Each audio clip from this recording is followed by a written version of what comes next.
இந்த தினத்தியான நிகழ்ச்சிக்கு உங்களை அழைப்பதில் நான் மிகவும் மகிழ்ச்சி அடைகிறேன்.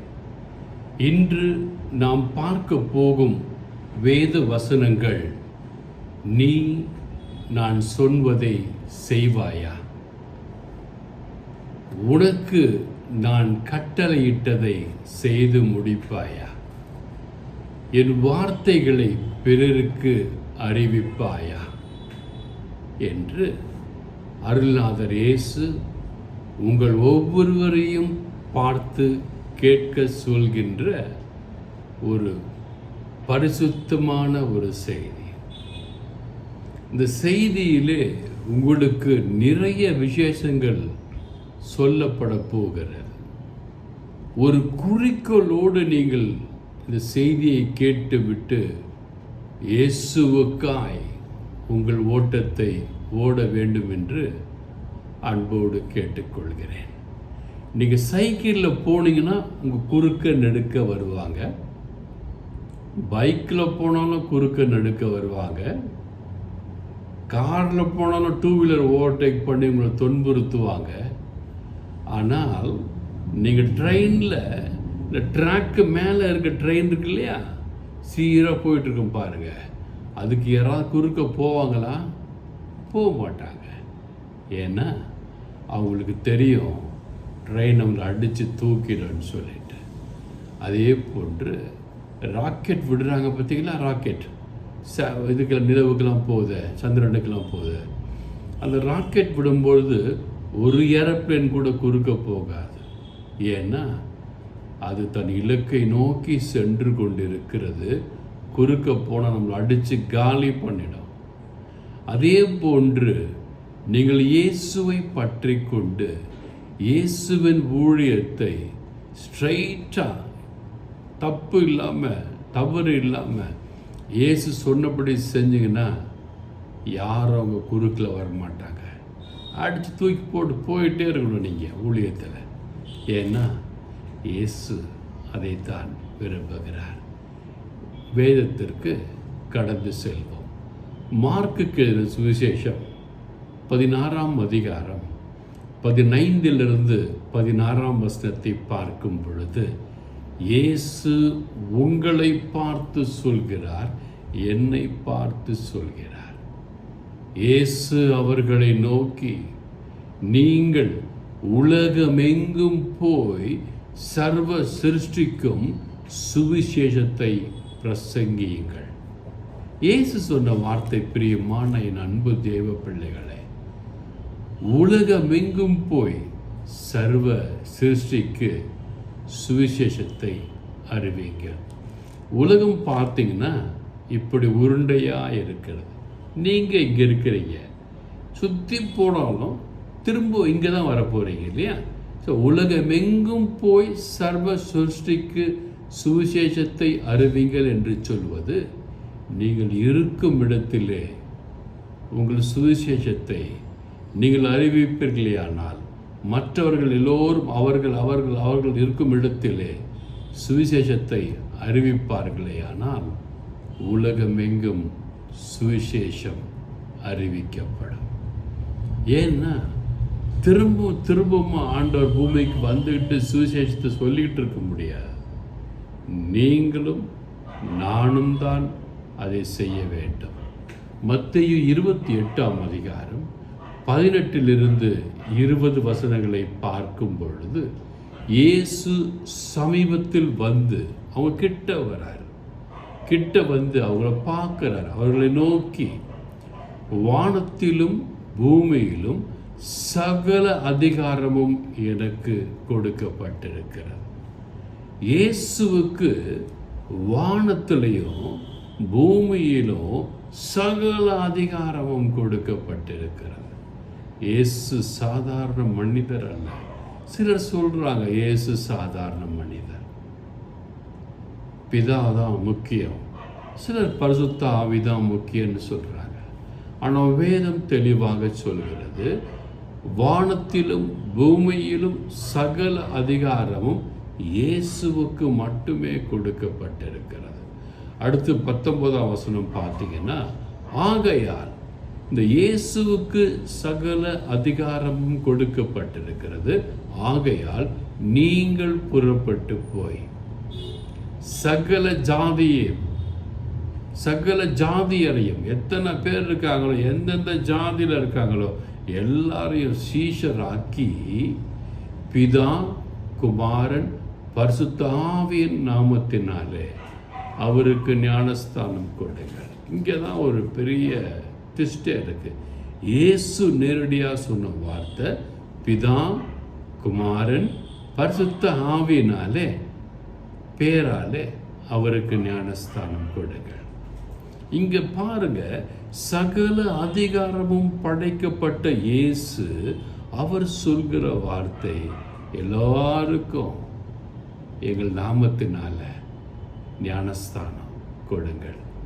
அதே 28:20 நான் உங்களுக்கு கட்டளையிட்ட யாவையும் அவர்கள் கை கொள்ளும்படி அவர்களுக்கு உபதேசம் பண்ணுங்கள். ஏதோ ஞானஸ்தானம் எடுத்துட்டாங்க, நான் ரட்சிக்கப்பட்ட சபையில் இருக்கிற பிரதர், நாவிக்குரிய சபையில் இருக்கும் பிரதர், வாய்ப்பு இல்லை ராஜா, வாய்ப்பு இல்லை அப்படின்னு அவர் சொல்லிடுவார். அவர் சொல்றாரு, கட்டளையிட்ட யாவையும் அவர்கள் கை கொள்ளும்படி அவர்களுக்கு உபதேசம் பண்ணுங்கள். அதைத்தான் நாங்கள் செய்து கொண்டிருக்கிறோம். தினந்தோறும் இந்த சோஷியல் மீடியாவில் உங்களோடு நாங்கள் பேசிக்கொண்டிருக்கிறோம் என்றால், நான் பேசிக்கொண்டிருக்கிறேன் என்றால், அதற்கு முக்கிய காரணம் இயேசு எனக்கு கொடுத்த கட்டளை நான் உங்களுக்கு உபதேசம் செய்ய வேண்டும். அதைத்தான் நான் உங்களுக்கு செய்து கொண்டிருக்கிறேன். அடுத்து பாருங்க, 2 தீமோத்தேயு 4:2 தெள்ள தெளிவாக சொல்கிறது, சமயம் கிடைத்தாலும் வாய்க்காவிட்டாலும் ஜாக்கிரதையாய் திருவசனத்தை பிரசங்கம் பண்ணு. உங்களுக்கு நேரம் இருக்கு, நேரம் இல்லை, இதெல்லாம் கிடையாதுங்க.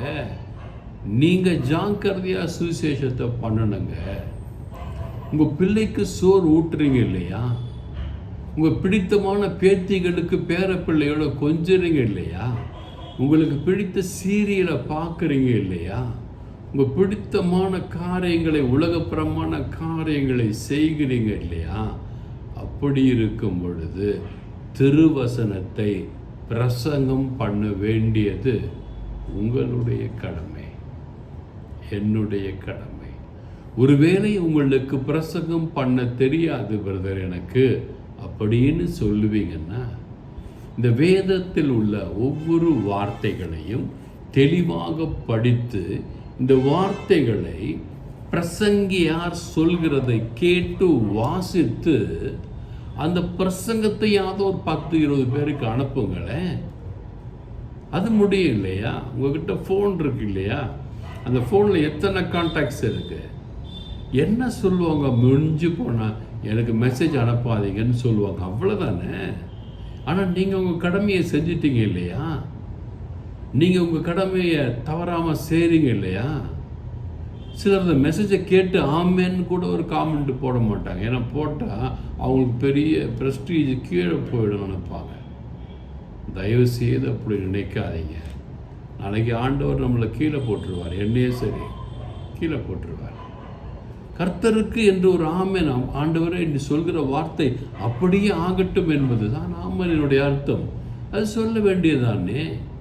இல்லை, எங்கள் பாஸ்டர் சொல்லிட்டாரு, உங்கள் மெசேஜெல்லாம் கேட்கக்கூடாது. பாஸ்டர் பரலோகத்தில் சொல்லுவாரா, இவங்கெல்லாம் என் சபை மெம்பரு, இவங்களை பரலோகத்துக்குள்ளே சேர்த்துங்கன்னு ஆண்டவர்கிட்ட சொல்ல முடியுமா? நீங்கள் கேட்பது யாராக இருந்தாலும், எந்த சபையின் ஊழியர் பிரசங்கித்தாலும் அது தேவனுடைய வார்த்தை. அந்த தேவனுடைய வார்த்தையை நீங்கள் கேட்கக்கூடாதுன்னு உங்கள் பாஸ்டர் சொல்கிறாருன்னா நீங்கள் யோசிக்கணும். என்று நான் ஒரு சகோதரிடத்தில் பேசிக்கொண்டிருந்தேன். அந்த சகோதரிடத்தில் சொன்னேன், இந்துவிலிருந்து ரட்சிக்கப்பட்டு கிறிஸ்தவராய் வாழ்ந்து கொண்டிருக்கிறார்கள். கணவர் மாறவில்லை, பிள்ளைகள் மாறவில்லை, அவங்க ரொம்ப ஸ்திரமாக இருக்காங்க. நான் அவங்ககிட்ட பேசிகிட்டு இருக்கும்போது சொன்னேன், சிஸ்டர், உங்களுடைய செய்தியையும் உங்களுடைய சாட்சியையும் நான் என் சேனலில் போட விரும்புகிறேன். நீ எப்போன்னு சொல்லுங்கள் ரெக்கார்ட் பண்ணலான்னு சொன்னப்ப அவங்க சொன்னாங்க, என் பாஸ்டரை கேட்கணும். நல்லா கவனிச்சுப்பாரு, பாஸ்டரை கேட்கணுமா? ஆண்டோடைய ஊழியத்தை பிரசங்கம் பண்ண வாய் திறந்து பேச பாஸ்டரை தான் கேட்டு செய்யணும்னா நீங்கள் யோசிக்கணும். இயேசுவை கேட்கணும், பாஸ்டரை கேட்கக்கூடாது, என்னையும் கேட்கக்கூடாது. என்னை யாராவது கேட்டு நான் பிரசங்கம் பண்ணலான்னு இருக்கேன், என்ன பண்ணுறதுன்னு கேட்டாங்கன்னா என்னால் முடிந்த என்னுடைய அனுபவங்களை அவங்களுக்கு பகிர்ந்து கொள்வேன். நான் சொல்லுவேன், பாருங்கள், நீங்கள் பிரசங்கம் பண்ணிங்கன்னா உங்கள் பிரசங்கத்தை உங்கள் தாய் கேட்க மாட்டாங்க, உங்கள் கூட பிறந்த பிள்ளைங்க கேட்க மாட்டாங்க, உங்கள் தம்பிங்க கேட்க மாட்டாங்க, உங்கள் தங்கச்சி கேட்க மாட்டாங்க, அவங்க பிள்ளைங்களும் கேட்க மாட்டாங்க. ஆனால் நீங்கள் வெறுத்து போகக்கூடாது. நீங்கள் சேர்ந்து செஞ்சுக்கிட்டே தான் இருக்கணும். 10 பேர் கேட்டால் கூட பெரியது. அந்த 10, 20, 30, 40, 100 ஆகும். சப்ஸ்கிரைபர்ஸ் பார்த்திங்கன்னா எனக்கு இன்றைக்கி 5000க்கு மேலே இருக்காங்க. இதெல்லாம் என்னோட சபையில் இருக்க சப்ஸ்கிரைபர்ஸே கிடையாது. கர்த்தர் அவர்களை கேட்க வைத்து அவர்கள் மூலமாக கட்டி எழுப்பப்படுகிற இந்த ஜெபம். எனக்கு பிரியமான அன்பு தேவ பிள்ளைகளே, கர்த்தர் உங்களுக்கு தயவு செய்வார். மனிதரை நம்பி ஊழியம் ஆரம்பிக்காதீர்கள். கர்த்தரை நம்பி உங்கள் பிரசங்கத்தை, உங்கள் பகிர்தலை ஆரம்பிங்கள். அவர் நிச்சயமாக உங்களை உயர்த்துவார். இது வரைக்கும் பார்த்தீங்கன்னா 700க்கு மேலே மெசேஜ் நான் போட்டிருக்கேன். எப்படி? என்னாலையா? இல்லைங்க, இந்த ஆண்டவருடைய பரிசுத்த வேதம் எனக்கு சொல்லி கொடுத்தது. பாருங்கள், பைபிள்லாம் கிழிஞ்சு போகுது. இந்த பைபிளோட ரெஃபரன்ஸ் வைக்கிற துணியெல்லாம் கந்தலாம் ஆயிடுச்சு. பைபிள் கொட்டிடும், அந்த மாதிரி இருக்குது. படித்து தான் நான் தேடி தான் உங்களோடு கோர்வையாக பேசுகிறேன். எனவே இந்த ஊழியங்களை பிறருக்கு பகிருங்கள். நீங்கள் கேளுங்க. நீங்கள் செய்ய வேண்டியது கட்டாயம். நீங்கள் மரித்தார் ஆண்டவர் கேட்பார், நான் சொன்னதை நீ ஏன் செய்யவில்லை என்று. 2 தீமோத்தேயு 4:4 கடந்து செல்வோம். சத்தியத்திற்கு செவியை விலக்கி கட்டுக்கதைகளுக்கு சாய்ந்து போகும் காலம் வரும். அது வந்துடுச்சு. இந்த சத்தியத்திற்கு செவியை விலக்கிட்டாங்க. விலக்கி என்ன பண்ணுறாங்கன்னா கட்டுக்கதை, அந்த டிவி இருக்கு இல்லையா, அந்த டிவியில் வர சீரியல்ஸ், அந்த டிவியில் வர ஐபிஎல், அந்த டிவியில் வர எல்லா நடவடிக்கைகளையும் பார்த்து ரசிக்கிறாங்க. கட்டுக்கதை, அந்த கட்டுக்கதைகளுக்கு சாய்ந்து போகிறார்கள். அந்த காலம் வந்து விட்டது. சத்தியத்தை விளக்குகிறார்கள். காதிலே கேட்க மறந்துட்டு ஒரு ஆமன் மட்டும் எனக்கு வாட்ஸ்அப்பில் போட்டுருவாங்க. ஓ பிரதர், நமக்கு ஆமன் போட்டார், அவர் படிச்சுட்டாரு நினச்சிப்பேன் அப்படின்ட்டு. எனக்கு தான் ஆல்காரிதம் வருது. நான் யார் பார்க்குறாங்க, யார் பார்க்கலன்னு எல்லாமே எனக்கு தெரியுது. ஆண்டவர் பார்க்குறாரு. இன்றைக்கி எத்தனை மெசேஜ் போடப்பட்டது, எத்தனை ஊழியக்காரர்கள் போட்டாங்க, அதை யாரெல்லாம் பார்த்தாங்கன்னு அவர் ஞாபக புத்தகத்தில் எழுதி வைக்கிறாரு. நீங்கள் செத்து போகணும்னு ஆண்டவர் கேட்பாரு, இத்தனை செய்தி உனக்கு கொடுக்கப்பட்டது, நீ ஏன் இன்னும் திருந்தவில்லை? உனக்காக நான் மரித்தேனே, எனக்காக இதை கூட செய்ய முடியாதா? நீ என் வார்த்தையாக இருக்கவில்லையே என்று ஆண்டவர் கேட்பார். அப்பொழுது நீங்களும் நானும் என்ன பதில் சொல்ல போகிறோம்? நான் சொல்லுவேன், ஆண்டவரே 700க்கு மேலே மெசேஜ் போட்ட ஆண்டவரே, ஒரு நாளைக்கு 5 மணி நேரம் உமக்கு 5 மணி நேரத்துக்கு மேலே உம்மோடு நான் செலவு பண்ண ஆண்டவரே நான் சொல்லுவேன். ஒருவேளை இறக்கப்பட்டு என் மீது கிருபை பாராட்டி ஆண்டவர் எனக்கு ஒரு ரட்சிப்பை கொடுக்கலாம். ஆனால் உங்களுக்கு இந்த சுவிசேஷம் உங்களையும் ரட்சிக்க வேண்டும் என்று தான் நாங்கள் விரும்புகிறோம். அடுத்தபடியாக கலாத்தியர் 5ஆம் அதிகாரம் 6ஆம் வசனத்திற்கு கடந்து செல்லுவோம். கிறிஸ்து இயேசுவினிடத்தில் விருத்த சேதனமும் விருத்த சேதனம் இல்லாமையும் ஒன்றுக்கும் உதவாது. அன்பினால் கிரிகைகள் செய்கின்ற விசுவாசமே உதவும். சிலர் நினைப்பாங்க, நான் விருத்த சேதனம் செஞ்சுக்கிட்டேன். பழைய ஏற்பாட்டில் விருத்தன சேதனம் செஞ்சாங்க இல்லையா? சிலர் சொல்லுவாங்க, நான் ஞானஸ்தானம் பெற்றுட்டேன், முழுங்கி எழுதிட்டேன், என் பாஸ்டர் முழுங்கி எழுந்து ஞானஸ்தானம் கொடுத்துட்டார். எனக்கு ரட்சிப்பு கிடைத்துடும். எப்படிங்க கிடைக்கும்? அவர் சொன்னதை நீங்கள் செய்யவே இல்லையே. எப்படி ஆண்டவர் உங்களுக்கு ரட்சிப்பை கொடுப்பார்? கொடுப்பது கடினம். எனக்கு பிரியமான என் அன்பு தேவ பிள்ளைகளை, வெள்ளை சட்டையை போட்டுக்கலாம், வெள்ளை பேண்ட்டு போட்டுக்கலாம், சட்டை தான் வெள்ளையாக இருக்குது, நம்ம மனது வெள்ளையாக இல்லையே. உடல் வெள்ளையாக இருக்குது, ஆனால் உள்ள கருப்பு கருப்பான கசப்பான பாவங்கள் நிறைந்து இருக்கிறதே. எல்லா ஊழியக்காரர் பாருங்க வெள்ளை போடுவாங்க, சர்ச்சில் ஃபாதர்ஸ் பார்த்தீங்கன்னா வெள்ளையை போடுவாங்க, பாஸ்டர்ஸ் பார்த்தீங்கன்னா வெள்ளையை போடுவாங்க. அதுக்கு என்ன அடையாளம் என்றால், வெளியே எப்படி இந்த ஆடை வெண்மையாக இருக்கிறதோ அதே போன்று உங்கள் உள்ளமும் என் உள்ளமும் வெள்ளையாக இருக்க வேண்டும் என்று ஆண்டவர் விரும்புகிறார். அதை தான் சொல்றார், வெண் அங்கி தரிக்கப்பட்ட என் மக்களே என்றார். இந்த வெள்ளை அங்கி வெள்ளை சட்டெல்லாம் போட்டால் உண்மையிலே நம்ம ஆண்டவருடைய வார்த்தைக்கு கீழ்ப்படையணும். இன்று ஆண்டவரின் வார்த்தைக்கு கீழ்ப்படிந்து ஆண்டவருக்கு நீங்கள் வார்த்தையாய் இருந்து ஆண்டவரின் வாயாய் நீங்கள் இருந்து உங்களை ஆண்டவருக்கு ஒப்பு கொடுப்பீர்களே ஆனால் நீங்களாம் நல்லா இருப்பீங்க. உங்கள் குடும்பம் நல்லா இருக்கும், உங்கள் பிள்ளைகள் நல்லா இருப்பாங்க, உங்கள் பேர பிள்ளைகள் நல்லா இருப்பாங்க. God bless you all. தயவு செய்து கேட்டு இருந்துடாதீங்க, எல்லாருக்கும் பகிருங்க. ஆமேன்னு சொல்ல பழகிக்குங்க. இன்றையிலிருந்து ஒவ்வொரு மெசேஜுக்கும் ஆமேன்னு போடுங்க. சில பேர் காமெண்ட்ஸ் எல்லாம் ஆஃப் பண்ணி வச்சிடும். நான் பண்ணவே இல்லை, நீங்கள் திட்டலாம் கூட. ஆமேன்னு போடுங்க, ஒரு லைக்கை தட்டுங்க, ஒரு சப்ஸ்கிரைப் பண்ணுங்க. சப்ஸ்கிரைப் பண்ணாமல் எத்தனையோ பேர் பார்க்குறீங்க. ஏன் ஆண்டோடைய வார்த்தைக்கு சப்ஸ்கிரைப் பண்ணுறதில்ல? நமக்கு என்ன கலக்கம், என்ன தயக்கம்?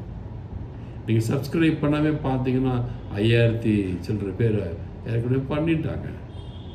அவங்களுக்கு தெரியும் எப்படியாவது இந்த பிரதர்களுக்காக ஜெபிப்பார்கள் என்று. உங்களுக்காகவும் ஜெபிக்கிறேன், பாருங்கள். இந்த சேனலை சப்ஸ்கிரைப் பண்ணுங்கள், சேனலை லைக் பண்ணுங்கள், இந்த சேனல் 4 பேருக்கு ஷேர் பண்ணுங்கள். அப்படியாக ஆண்டவரின் ஊழியம் உலகமெங்கும் பரப்பட்டும். மார்க்கு 16:15-16 சொல்லப்பட்ட வாக்கு தத்தங்கள் நிறைவேறட்டும். பிரியமான அன்பு தேவ பிள்ளைகளே, God bless you all.